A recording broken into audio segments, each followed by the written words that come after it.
Welcome to this video tutorial on how to set up your TabTrader wallet. Let's get started by launching the application and tapping the wallet icon on the navigation bar. On the wallet setup page, choose the option to set up a new wallet. If you haven't created a PIN yet, you will be prompted to do so now. On the next step, you'll be brought to a page where you'll find your 12-word secret recovery phrase. It is crucial that you write this phrase down and store it securely, as it is the only way you will be able to restore your wallet in case you forget your PIN or lose access to your device.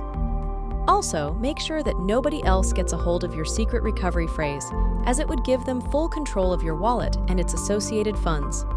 Once ready, tap on Create Wallet.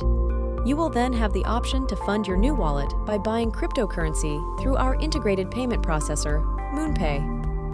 If you're interested in making a purchase, press Buy Crypto and then follow the prompts on the screen. Otherwise, tap I'll do it later. Finally, you will be brought to the wallet homepage. Congratulations! Your wallet is now set up and ready to use.